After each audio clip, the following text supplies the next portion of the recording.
नमस्कार, नियमित कार्यक्रम 6 प्रश्नमा यहाँलाई स्वागत छ। म राजीव खत्री। कोरोना संक्रमणको स्थिति निकै भयावह भइसकेको छ र चेतावनी पनि जनस्वास्थ्यविदहरूले दिइरहेका छन्। नेपालगञ्ज, वीरगञ्ज लगायतका सीमावर्ती सहरहरूमा मात्र होइन, उपत्यकामा पनि अस्पतालहरू कोभिड-19 संक्रमितले भरिन थालेका छन्। दुर्भाग्य भन्नुपर्छ, यो सङ्कटको बेला पनि जनता र सरकार दुवै अचम्म लाग्दो गरी व्यवस्था गरिरहेको देखिन्छ। सरकारले जनतालाई सावधानी अपनाउन आह्वान गरेको छ।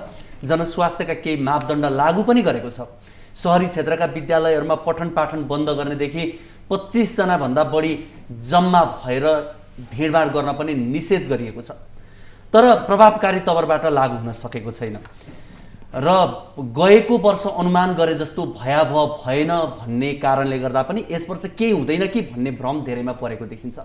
तर गत वर्ष त संक्रमणमा नचर्कदै लामो र कडा बन्दाबन्दी पनि गरिएको थियो र मृत्युदर अपेक्षाकृत कम भएको हो।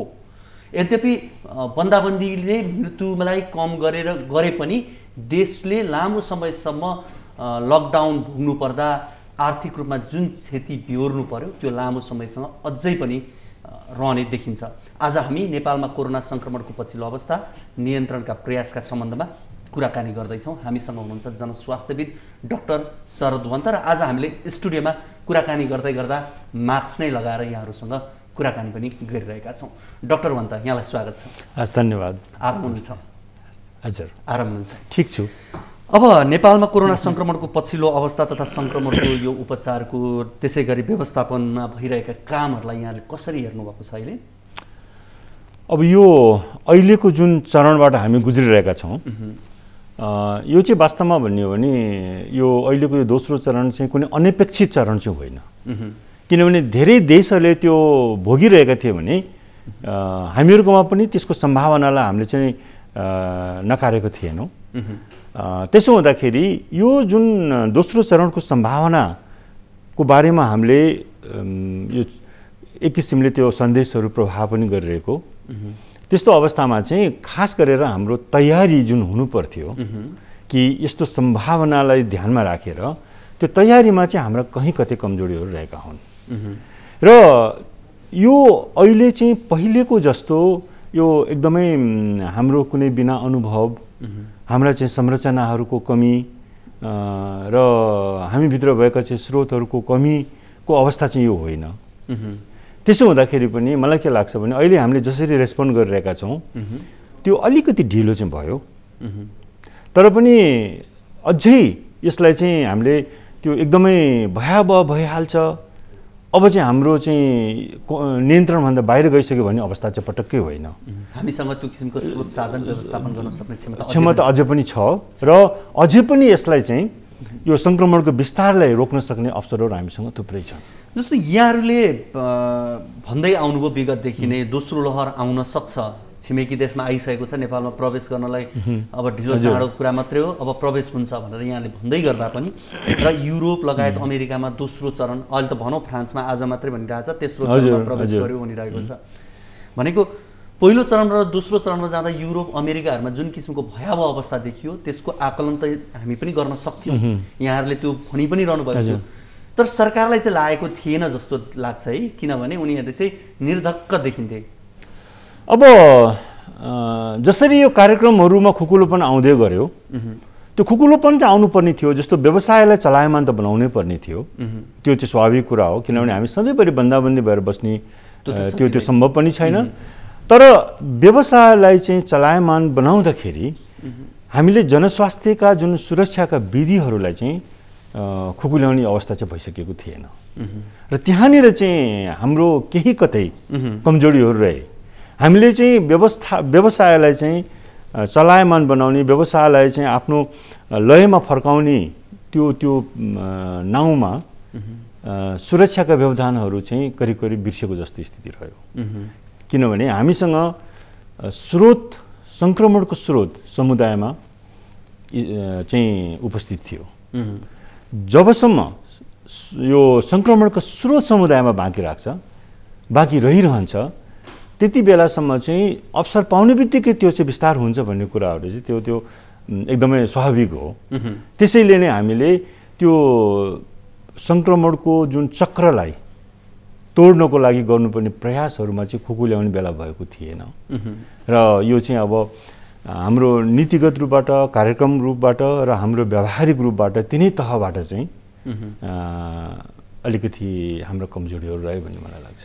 डाक्टर साहबले अब हामीले कोरोनाको सङ्क्रमण जुन तरिकाले बढिरहेको छ, यी सबै कुरा हुँदै गर्दा एउटा आशालाग्दो कुरा चाहिँ के गरिदिनु भयो भने स्रोत र साधनमा अझै पनि हामी त्यति कमजोर बनिसकेको अवस्था होइन भन्दै गर्दा बाँके जहाँ नेपालगञ्जकै कुरा गर्ने हो भने त्यहाँको अवस्था, त्यसै गरी वीरगञ्जको अवस्था पछिल्लो समय बढ्दै गएको छ। बाँकेमा त यतिसम्म अवस्था भयो कि अस्पतालको 90% चिकित्सक समेत सङ्क्रमित हुनुपर्ने अवस्था भयो। क्यान्सर अस्पताल अहिले बन्द भएको छ।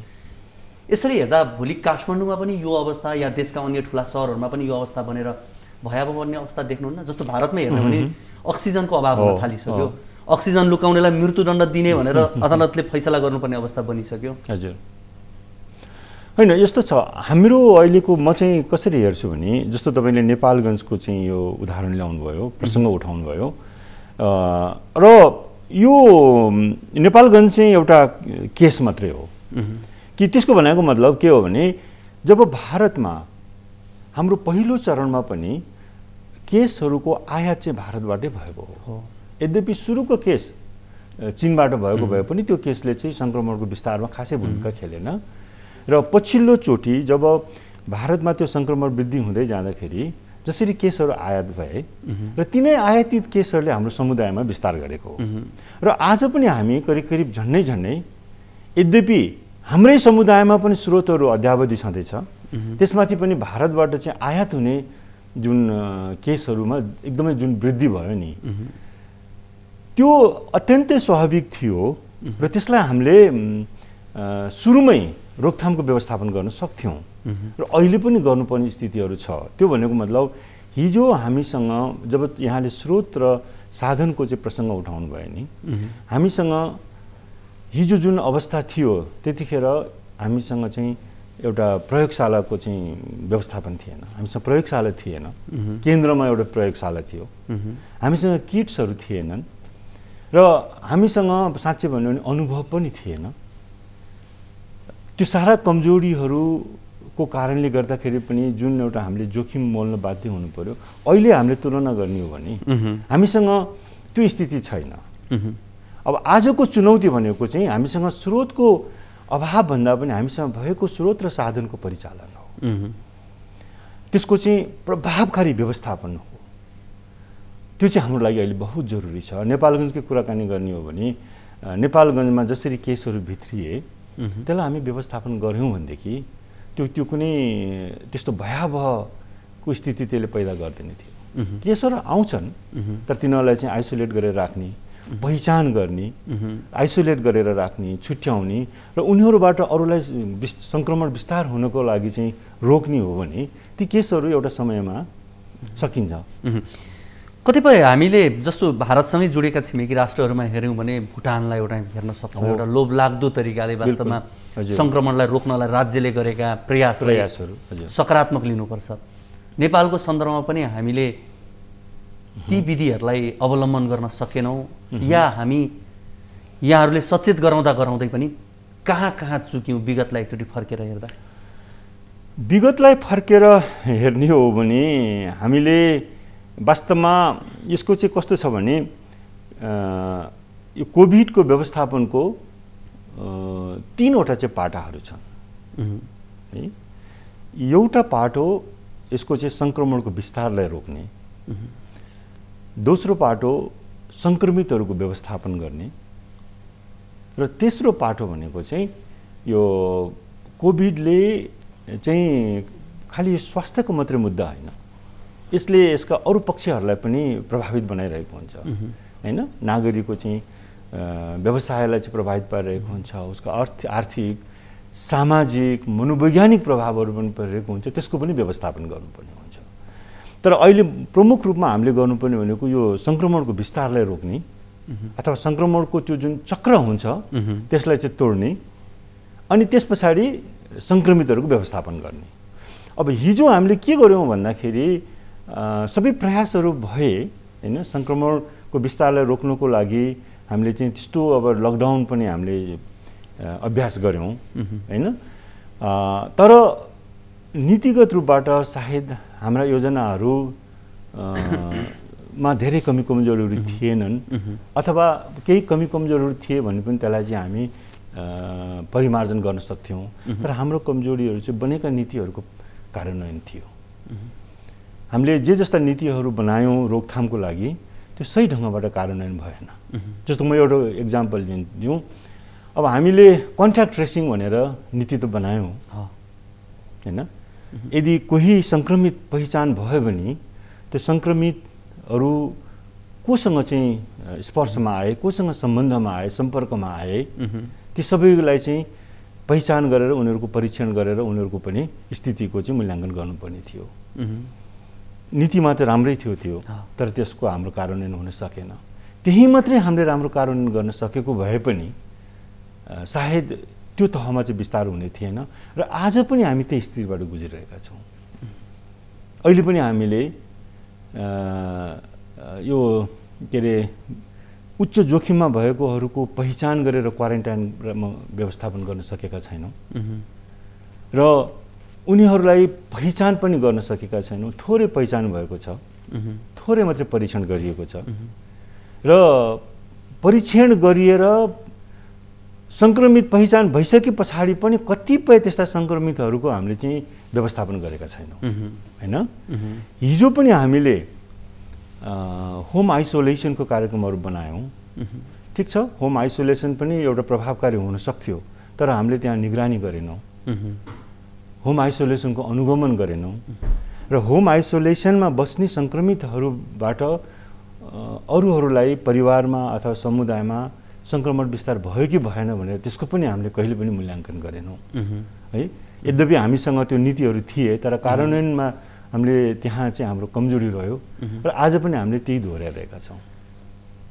यसरी हेर्ने हो भने त नीति बनिए, नीतिलाई कार्यान्वयन गर्ने कुरामा कहीँ न कहीँ त्यो आफूले बनाएको नीतिलाई आफैले पालना नगर्ने चाहिँ सरकार र सरकारमा बसेका व्यक्तिहरू, त्यस्तै गरी अन्य दलहरू पनि जो प्रतिपक्षमा बसेर छ तिनीहरू पनि उत्तिकै जिम्मेवारी चाहिँ देखिए, जसले गर्दा आम नागरिकले एउटा के भन्ने ठाउँ पाइरहेका छन् भने उनीहरूले चाहिँ जे गर्दा पनि हुने, हामीले चाहिँ किन विवाह भतेर कार्यक्रमहरू गर्न नहुने भन्ने किसिमको त्यो भावना बढेको कारण पनि यिनै कारणले त होला नि होइन। यो एक किसिमले आम नागरिकहरूलाई सुरक्षाको विधि चाहिँ अभ्यास गर्नको लागि उनीहरूमा पनि एउटा मोटिभेसनको स्रोत चाहिँ हुनुपर्छ हैन। कहीँ न कहीँबाट चाहिँ उनीहरू पनि मोटिभेटेड हुनुपर्छ र कसैले त्यो गरेको देखेको हुनुपर्छ र नागरिकहरूले चाहिँ आम नागरिकहरूले चाहिँ कस्तो हुन्छ भने एउटाले चाहिँ सुरक्षाको त्यो अभ्यास गरेको छ भने उसले पनि त्यसलाई पछ्याउँछ, तर उसले देखिरहेको छ अरूले चाहिँ सुरक्षाको अभ्यास गरेको छैन भनेदेखि उसले पनि त्यही कुराहरूलाई चाहिँ अनुगमन गर्छ, मतलब त्यसैलाई अनुसरण गर्छ।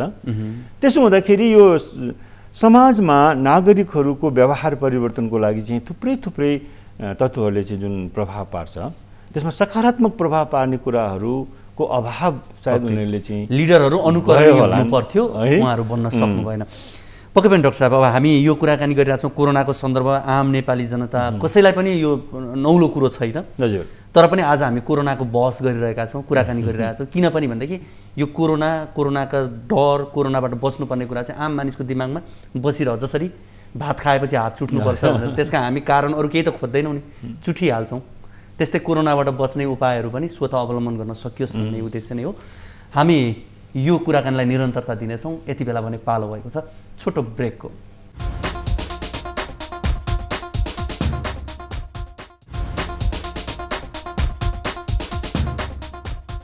कार्यक्रम 6 प्रश्नमा यहाँहरूलाई फेरि पनि स्वागत छ। हामीसँग हुनुहुन्छ जनस्वास्थ्यविद डाक्टर शरद वन्त। डाक्टर वन्त, अब यो पछिल्लो समय कोरोना सङ्क्रमणका भेरिएन्टहरू देखिने क्रममा, हुन त अब यो प्रजातिका विकास हुनुलाई नौलो रूपमा त लिइँदैन पक्कै पनि, तर पनि अहिले जुन जुन प्रकारका भेरिएन्टहरू देखिएका छन् र शक्तिशाली पनि देखिएका छन् एक प्रकारले हेर्ने हो भने, यसलाई कसरी लिने, यो कस्तो किसिमका भेरिएन्ट हुन त हामीले यसको बारेमा धेरै कुरा पनि गरिरहेको छौँ। अझ डाक्टर साहबबाट अझ प्रश्न हुन पाए सजिलो। अनि यसको यो जुन भाइरसको जुन जैविक पाटो हो त्यसको अध्ययन सुरुका दिनदेखि नै नभएका होइनन् है, र भाइरसको चाहिँ यो प्रकृति नै यस्तो हुन्छ कि ऊ सधैँभरि आफूलाई रूपान्तरण गरिरहेको हुन्छ।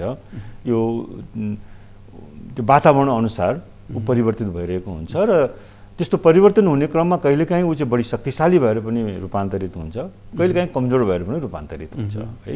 र अब अहिले देखिएको भेरिएन्ट वास्तवमा यो एउटा मात्रै दुईटा मात्रै भेरिएन्ट अहिले यतिखेर अस्तित्वमा छैन। अहिले धेरै भेरिएन्टहरू अस्तित्वमा छन् है। र हाम्रो यहाँ चाहिँ जुन आयो त्यो चाहिँ वास्तवमा भन्ने हो भने अब अहिलेसम्मको अनुमान भनेको चाहिँ भारतमा देखिएकै नयाँ भेरिएन्ट चाहिँ हामीमा आयातित भएको हो। हामीलाई यो थाहा छैन चाहिँ हामीसँगै भएको भाइरसका स्रोतहरू नै परिवर्तित भएको हो कि होइन, रूपान्तरित भएको हो कि होइन, त्यो चाहिँ हामीलाई त्यति साह्रो अध्ययन गर्न सकिरहेका छैनौँ। तर अब जे भयो अहिले चाहिँ दोस्रो भेरिएन्ट जो चाहिँ अहिले भारतमा चाहिँ आइरहेको छ र भारतमै पनि अहिले फेरि अरू खालका चाहिँ भेरिएन्टहरूको पनि त्यहाँ अध्ययन भइरहेको छ। त्यहाँ पनि एउटा मात्रै भएको छैन, दुईटा मात्रै छैन है। विभिन्न प्रान्तहरूमा नै फरक फरक भेरिएन्ट छन् भन्ने पनि त्योहरू आइसकेको छ। त्यसो हुँदाखेरि यो दोस्रो भेरिएन्ट जुन आयो यसको बारेमा हामीले धेरै यसको चाहिँ जैविक पाटोहरूलाई चाहिँ विश्लेषण गर्नुभन्दा पनि हामीले बुझ्नुपर्ने कुरा चाहिँ के हो भने यो अलिकति केही आक्रामक होला बढी। त्यो भनेको मतलब चाहिँ जस्तो अहिले हामीले यो कार्यक्रम गर्दाखेरि पनि मास्क जुन पहिरिरहेका छौँ त्यसको भनेको मतलब यो भेरिएन्ट चाहिँ हावामा बढी बस्न सक्छ हैन। यो आक्रामक हुने कारण चाहिँ हिजो हामी चाहिँ कम्तीमा पनि 2 मिटरको दूरी राख भनेर भन्थ्यौँ, अब हामी त्यो दूरी बढाउनु पर्ने स्थिति पनि आउन सक्छ। यसको यो चलायमान त बढी हुनसक्छ हावामा भन्ने त्यो एउटा चाहिँ अनुमानले गर्दाखेरि। तर सवाल त के हो भने यसको जैविक गुण जे जस्तो भए तापनि यो रोकथामको विधि चाहिँ उही नै हो। र सङ्क्रमणको बाटाहरू उसको लागि पहिलाकै नै त्यो रुट्सहरू एउटै हुन् र त्यो सङ्क्रमणको चाहिँ चक्रलाई चाहिँ तोड्ने उपायहरू जनस्वास्थ्यका विधिहरू पनि त्यही नै हुन्। त्यसैले हामीले चाहिँ यो नयाँ भेरिएन्टको बारेमा कम्तीमा पनि हाम्रो यो उसको रोकथामको हिसाबले चाहिँ त्यति धेरै चिन्ता गर्नु पर्दैन। तर यसका चाहिँ हो जैविक गुणहरूको कारणहरू छन्। यसका चाहिँ केही लक्षणहरूमा चाहिँ केही फरक हुन सक्ला, त्यो चाहिँ क्लिनिकल पार्ट हो। चाहिँ त्यसको व्यवस्थापन पनि विशेष फरक त होइन, तर लाक्षणिक उपचारहरूमा चाहिँ केही फरकहरू आउन सक्ला, त्यति मात्रै। अब यो सँगसँगै अर्को विषय जोडिएको भनेको खोपको कुरा। हजुर, पछिल्लो समय खोपको विकास जुन चरणबाट भइरहेको छ र खोप लगाउने क्रमहरू पनि बढेको छ, धेरैले खोपप्रतिको आशंका पनि देखाएका छन्। केहीले बुझ्ने मान्छेहरू जो यही क्षेत्रमा भएका मान्छेहरूले पनि भन्ने गरेका छन् खोपको प्रभावकारिता कम छ, त्यस कारणले अहिले लगाउन त्यति जरुरी छैन भने जस्ता कुराहरू पनि सुनिन्छन्। पहिलो कुरो चाहिँ खोपको प्रभावकारिताबाट सुरु गरौँ अनि फेरि प्रवेश गरौँला यसै विषयमा। थप प्रश्न यो खोपको चाहिँ म एउटा सानो कुरा के बताउँ भने हाम्रो सन्दर्भमा पहिलो चरण र दोस्रो अहिलेको चरणको बिचमा चाहिँ एउटा मूल फरक भनेको चाहिँ सुरुको चरणमा यो जुन प्रकोप जब सुरु भएको थियो त्यतिखेर हामी खोपको बारेमा परिकल्पना पनि गर्दैन थियौँ र हामीले सोचेका पनि थिएनौँ खोप चाहिँ यति छिटो चाहिँ आउन सक्छ भनेर। र वैज्ञानिकहरू पनि आश्वस्त भइसकेका थिएनन्। त्यसमाथि पनि नेपालमा फेरि यति छिटै आउला भने त्यो पनि थिएन। त्यसकारण त्यतिखेर चाहिँ हामीले खोप हाम्रो चाहिँ हो कार्यक्रमहरूको उसमा आउँदैन थियो भने यो दोस्रो चरणमा आउँदाखेरि चाहिँ खोप पनि हाम्रो एउटा चाहिँ कार्यक्रमको एउटा पाटो बनेर आएको छ। त्यो चाहिँ एकदमै ठुलो सकारात्मक पाटो हो भन्छु म है। अब जहाँसम्म प्रभावकारिताको कुरा गर्नुभयो, प्रभावकारिता के छ भने अहिले झन्डै 100 भन्दा बढी खोपहरू चाहिँ एक्सपेरिमेन्ट भइरहेको छ। त्यसमा चाहिँ 12-14 वटा खोपहरूको लागि त विश्व स्वास्थ्य सङ्गठनले यो आकस्मिक प्रयोगको लागि भनेर स्वीकृति पनि दिइसकेको छ। त्यो भनेको मतलब कम्तीमा पनि 50% त्यसको प्रभावकारिता र त्यसको चाहिँ सुरक्षाको चाहिँ ग्यारेन्टी हुँदाखेरि विश्व स्वास्थ्य सङ्गठनले त्यो चाहिँ दिने हो, स्वीकृति दिने हो आकस्मिक प्रयोगको लागि भनेर। त्यसो हुँदाखेरि अहिले जति पनि खोपहरूले स्वीकृति पाएका छन् है त्यसमध्ये नेपालले प्रयोग गरेको 2टा मात्रै खोप हो स्वीकृति पाउनेहरूमध्ये होइन। के अरे इन्डियाबाट आउने कोभिसिल्ड जो चाहिँ एस्ट्राजेनेका भन्छ होइन, इन्डियामा उत्पादन भएको अक्सफोर्ड युनिभर्सिटी र एस्ट्राजेनेकाले चाहिँ उत्पादन गरेको बनाएको खोप। अब त्यसको प्रभावकारिता चाहिँ अहिले सरदर हेर्ने हो भने 60% देखि 80% भन्ने छ। त्यो विभिन्न ठाउँहरूमा विभिन्न चाहिँ नतिजाहरू आएको हुँदाखेरि पनि सरदरमा कम्तीमा पनि 70% प्रभावकारिताको हामीले अनुमान गरेका छौँ। त्यो भनेको मतलब 100 जनाले खोप लगाएको छ भने 70 जना सुरक्षित हुन सक्छन् सरदरमा, तर 30 जनालाई चाहिँ अझै पनि संक्रमण हुन सक्छ है। यसको अर्थ चाहिँ यो हो। यो खालि मैले सरदरको कुरा गरिरहेको छु। कोभ्याक्सको कुरा के छ? कोभ्याक्सिनको बारेमा चाहिँ अहिलेसम्म त्यति स्थापित भइसकेको छैन यो। तर कोभ्याक्स भनेको यो विश्व स्वास्थ्य सङ्गठनबाट आउने कोभ्याक्स पनि त्यही भ्याक्सिन नै हो। नेपालमा आएको चाहिँ त्यही नै भ्याक्सिन हो, कोभिसिल्ड नै हो। त्यसैले यसमा यसको पनि प्रभावकारिताको चाहिँ कुराहरू उस्तै नै हुन् हैन। तर भारतले अहिले उसको आफ्नै भ्याक्सिन पनि प्रयोग के अरे एक्सपेरिमेन्ट गरिरहेको छ र कहीँ कहीँ प्रयोग पनि भइसकेको छ क्यारे त्यो कोभ्याक्सिन भन्ने हैन। त्यसको चाहिँ फेरि अर्कै छ, त्यो अहिले हामीले नेपालमा आइसकेको छैन। र भ्याक्सिनको बारेमा कुरा गर्दाखेरि एउटा चाहिँ सम्झिनुपर्ने हाम्रो चाहिँ के हो भने कुनै पनि भ्याक्सिन कुनै पनि उपचारहरू 100% प्रभावकारी हुने सम्भावना बहुत दुर्लभ हुन्छ हैन। त्यसले गर्दाखेरि हरेक यो प्रविधिको चाहिँ आफ्नो सीमा हुन्छ। त्यसैले यो भ्याक्सिन पनि कोभिडको विरुद्धको भ्याक्सिन पनि 100% सुरक्षित भनेर अहिलेसम्म स्थापित भइसकेको छैन कुनै पनि भ्याक्सिन। केही अलि बढी प्रभावकारी छन्, केही अलि कम प्रभावकारी छन्। त्यसैले भ्याक्सिनै लगाउँदाखेरि पनि संक्रमण हुने सम्भावना धेरै थोरै हुन्छ नै। तर सवाल के छ भने कसलाई हुन्छ त यो संक्रमण? जस्तो मानिलिउँ अहिले हामी 100 जनाले भ्याक्सिन लगाएकोमा 30 जनालाई चाहिँ संक्रमण हुने सम्भावना हुन्छ। तर त्यो 30 जना को त? त्यो त भन्न सकिँदैन। त्यो भन्न नसक्ने भएको हुँदाखेरि भ्याक्सिनकै उपयोग गरेकोहरूले पनि सबैले चाहिँ त्यो 30 जनामा म पनि पर्न सक्छु भन्ने हिसाबले सुरक्षाको चाहिँ विधिहरू अपनाउनु पर्छ। त्यसैले अहिले भनिरहेको भ्याक्सिनै लगाएको भए पनि जनस्वास्थ्यका अरू मापदण्डहरूलाई चाहिँ पालना गर्नुपर्छ है। खोपको सिद्धान्तलाई, खोप पछाडिका कोरोनाका सिद्धान्तलाई चाहिँ अभ्यास गर्नुपर्छ, सुरक्षाको चाहिँ विधिहरूलाई चाहिँ अभ्यास गर्नुपर्छ भन्नेको सन्देश चाहिँ त्यसको लागि हो। किनभने हामीलाई थाहा हुँदैन। अब यो जति पनि अहिले यसका भेरिएन्टहरू नयाँ नयाँ आइरहेका छन्, देखिरहेका छन्, कोरोनाका स्वरूपहरूमा परिवर्तन भइरहेको छ। भ्याक्सिन पनि सोही अनुरूपले अब प्रयोगमा आइरहेका छन्। यो समयअनुसार र सन्दर्भअनुसार यसलाई पनि परिमार्जित गरेर लगिरहेको अवस्था पनि हुन्छ। तर अहिले देखिएको नयाँ भेरिएन्टलाई यी खोपहरूले पनि कतिपय अवस्थामा चाहिँ काम गर्दैन भन्ने यस्ता कुराहरू पनि सुनिन्छन्। यहाँहरूको अध्ययनले के भन्छ? होइन, यस्तो छ, यो यदि हामी कहाँ अहिले आएको भेरिएन्टको कुराकानी गर्ने हो भनेदेखि चाहिँ यो भेरिएन्टको लागि अहिलेको उसले चाहिँ यो प्रभावकारी छ है। तर भोलि हुनसक्ला हामीसँग अर्को भेरिएन्ट आउला हैन। जस्तो मानिलिउँ अहिले जुन खोप हामीले लगाइरहेका छौँ यो कोभिसिल्ड, अब ब्राजिलमा भएको भेरिएन्टको लागि यो चाहिँ प्रभावकारी छैन भनेर ब्राजिलले त यसलाई रोकि नै सकेको छ। त्यसकारण भोलि हामी कहाँ पनि त्यो भाइरसहरू रूपान्तरित भएर अर्को भेरिएन्टहरू आएको खण्डमा हुनसक्ला सायद यो भ्याक्सिन प्रभावकारी नहुन पनि सक्ला, त्यो भविष्यको कुरा हो। तर अहिलेसम्म चाहिँ जे जस्तो चाहिँ तथ्यहरू स्थापित भएको छ त्यसको आधारमा अहिले हामी कहाँ भएको भेरिएन्ट र यो भ्याक्सिनलाई चाहिँ हामीले त्यति साह्रो अन्यलतामा राख्नु पर्दैन यो प्रभावकारिताको, यसको प्रभावकारिताको बारेमा।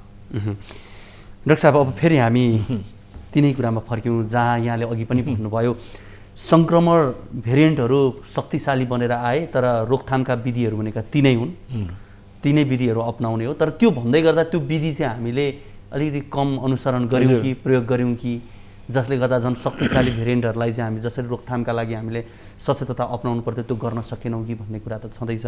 यति हुँदै गर्दा चाहिँ फेरि पनि अब अझ भनौँ पछिल्लो समय अब आज उपत्यकामै हेर्ने हो भने नि 3वटा जिल्लाका सिडिओहरू बीच उहाँहरूको भेटवार्ता हुँदैछ, उहाँहरू बिचमा छलफल हुँदैछ अब के गर्ने भन्ने कुरा। अहिले काठमाडौँको अवस्थालाई हेर्ने हो भने हामी लकडाउनमा गइहाल्नुपर्ने अवस्था या निषेधाज्ञामा जाने अवस्था बनिसकेको हो या होइन? अब यसलाई चाहिँ कस्तो छ भने अब विचारहरू एकदमै फरक फरक आइरहेको छ है। अब यो लकडाउन भनेको के हो भने लकडाउनको विधि भनेको नै यो व्यक्तिहरूको सम्पर्कलाई चाहिँ न्यूनीकरण गर्ने हो हैन। लकडाउन भनेको जस्तो अब सुरक्षाको हिसाबले जुन कर्फ्यू भनिन्थ्यो कर्फ्यूको हामी अर्कै नोसनहरू बुझ्छौँ होइन त कर्फ्यूमा पनि भन्ने त त्यही नै हो कि मतलब मानिसहरूको भेला नहोस् भनेर तर त्यहाँ मानिसहरूको भेला नहोस् भन्दाखेरि कर्फ्यूमा चाहिँ एउटाबाट अर्को असुरक्षित हुन्छ भनेर चाहिँ त्यसरी रोक्नु खोजिएको होइन होइन तर यो लकडाउनमा चाहिँ लकडाउनको मेन उद्देश्य भनेको चाहिँ व्यक्तिहरूको बिचमा सामाजिक दूरी कायम होस् र उनीहरू चाहिँ सकेसम्म स्पर्शमा चाहिँ नआउन् र त्यो चलायमानतालाई चाहिँ न्यून गर्नको लागि लकडाउनको चाहिँ परिकल्पना गरिएको हो होइन अब अहिले पनि वास्तवमा भन्नु भने लकडाउनका केही चरणहरू त सुरु भइसकेका छन् नि यहाँनिर हाम्रो अलिकति के भ्रम छ भने लकडाउन भन्ने बित्तिकै सबै कुराहरू बन्दाबन्दी गरेपछि मात्रै लकडाउन हुन्छ भन्ने त्यस अर्थमा होइन लकडाउनका विविध चरणहरू हुन्छन् होइन र अहिले हामीले लकडाउनको कुरा गरिरहेको भनेको त्यो एक्सट्रिम चरणको कुराहरू पनि होला जहाँ चाहिँ सबै कुराहरू बन्दाबन्दी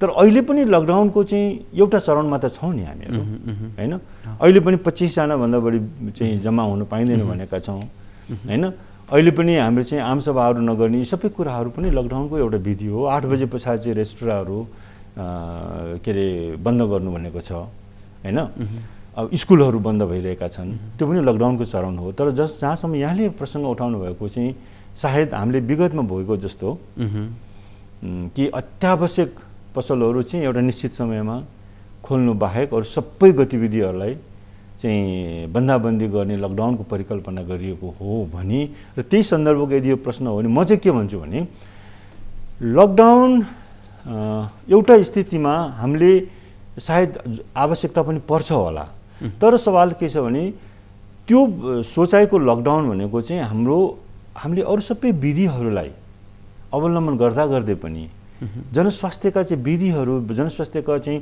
जुन एउटा चाहिँ स्ट्राटेजीहरू छन् तिनीहरूलाई चाहिँ अभ्यास गर्दा गर्दै पनि सङ्क्रमणलाई चाहिँ रोक्न सकिएन भने त्यतिखेर चाहिँ त्यो एक्सट्रिम लकडाउनको पनि आवश्यकता पर्न सक्छ तर अहिलेसम्मको हिसाबले हेर्दा चाहिँ त्यो एक्सट्रिम लेभलको चाहिँ आवश्यकता बन्न नसकेको हो आवश्यकता त अहिले हेर्दाखेरि चाहिँ आवश्यकता र नआवश्यकता भन्दा पनि म चाहिँ के देखिरहेको छु भने त्योभन्दा अगाडिका चरणहरूलाई नै हामीले अहिलेसम्म चाहिँ अभ्यास गर्न सकिरहेका छैनौँ त्यसलाई पुनः अभ्यास पहिला त्यति अभ्यासहरू गरौँ न नत्र भने लकडाउनको चाहिँ फेरि यसको गलत अर्थ के हुनसक्छ भने विगतमा पनि हामीले चाहिँ के देखेका थियौँ भने लकडाउनको पछिल्ला चरणहरूमा मूल सडकहरूमा मात्रै भिडभाड कम हुन्थ्यो होइन अरू भित्र ठाउँहरूमा चाहिँ त त्यो भिडभाडहरूलाई चाहिँ हामीले रोक्न सकेका थिएनौँ यदि त्यस्तो भयो भने लकडाउनको केही औचित्य हुँदैन हस् यहाँको महत्त्वपूर्ण समय र संवादको लागि यहाँलाई धेरै धेरै धन्यवाद हस् धन्यवाद हामीसँग हुनुहुन्थ्यो जनस्वास्थ्यविद डाक्टर शरद वन्त आजको कार्यक्रमको निर्धारित समय सकिसकेको छ भोलिको कार्यक्रममा हामी नयाँ अतिथि र नयाँ विषयसँग रहेर कुराकानी गर्न आउने नै छौँ